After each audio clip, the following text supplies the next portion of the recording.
ഓം ശ്രീനാരായണ പരമഗുരവേ നമഃ.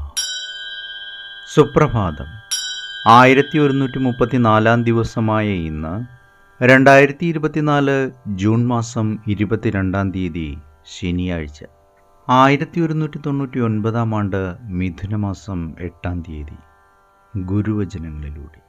യാതൊരു പ്രാണിയുടെയും ശരീരത്തിനോ പ്രാണനോ ചേതസ്സിനോ മനസാ വാച കർമ്മണ ഉപദ്രവമുണ്ടാകാതിരിക്കുക എന്നതാണ് അഹിംസ.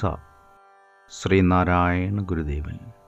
ശ്രീ മങ്ങാട് ബാലചന്ദ്രൻ തയ്യാറാക്കിയ ശ്രീനാരായണ ഗുരുവിൻ്റെ 366 മഹത്തായ ചിന്തകൾ എന്ന പുസ്തകത്തിൽ അഹിംസാധർമ്മം എന്ന് വിവരിക്കുന്ന ഭാഗമാണ് ഇന്ന് അവതരിപ്പിക്കുന്നത്.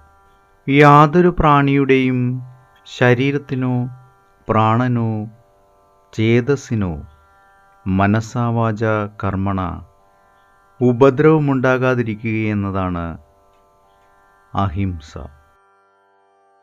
മനുഷ്യൻ അവൻ്റെ ജീവിതത്തിൻ്റെ ഉത്കർഷത്തിനായി 5 ധർമ്മങ്ങൾ ആചരിക്കപ്പെടേണ്ടതുണ്ട്. ഈ സാമാന്യധർമ്മങ്ങളെ അഹിംസ, സത്യം, അസ്തേയം, അവ്യഭിചാരം, മദ്യവർജനം എന്നിങ്ങനെ സംഗ്രഹിച്ചിരിക്കുന്നു. പഞ്ചധർമ്മങ്ങളെന്ന് പ്രസിദ്ധമായ ഈ ധർമ്മങ്ങളിൽ പ്രഥമ സ്ഥാനത്ത് നിൽക്കുന്നത് അഹിംസയാണ്. അഹിംസാധർമ്മം ആചരിച്ച് ജീവിതത്തിൻ്റെ പരമമായ അവസ്ഥയായിരിക്കുന്ന മോക്ഷത്തെ പ്രാപിച്ച മഹാത്മാവാണ് ശ്രീബുദ്ധൻ. അത്രമാത്രം ശ്രേഷ്ഠതയുള്ള ധർമ്മമാണ് അഹിംസ എന്നത്. ഒരു പ്രാണിയുടെയും ദേഹത്തിനോ പ്രാണനോ മനസ്സിനോ യാതൊരു പ്രകാരത്തിലുള്ള ഉപദ്രവമോ മറ്റെന്തെങ്കിലും വിഷമസ്ഥിതിയോ ഉണ്ടാക്കാതിരിക്കുക എന്നതാണ് അഹിംസ. വാക്കുകൊണ്ടോ മനസ്സുകൊണ്ടോ പ്രവൃത്തി കൊണ്ടോ യാതൊന്നിനും പീഡനമോ ദുഃഖമോ ഉണ്ടാക്കാത്ത നിലയിൽ അഹിംസാധർമ്മത്തെ പാലിക്കുന്നവൻ സർവരിലും വച്ച് ശ്രേഷ്ഠനായിരിക്കുന്നു. എല്ലാ പ്രാണിവർഗങ്ങളും അഹിംസാനിഷ്ഠന് തുല്യങ്ങളാണ്. ഒന്നിനോടും പ്രത്യേകമായ മമതയോ നിർമ്മമതയോ ഇല്ല.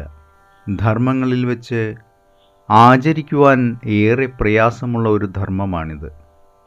അതുകൊണ്ട് തന്നെ അഹിംസാ പ്രവണത ഒരു മാഹാത്മ്യമായി സമസ്ത ജീവജാലങ്ങളും ആചരിക്കുന്നു. ഏവർക്കും നന്മ നിറഞ്ഞ ഒരു സുദിനമായിരിക്കട്ടെ എന്ന് ആശംസിച്ചുകൊണ്ട് നിർത്തുന്നു. നന്ദി, നമസ്കാരം. ഗുരുധർമ്മം ജയിക്കട്ടെ. ശബ്ദം നൽകിയത് സുജീഷ് മഹേശ്വരി.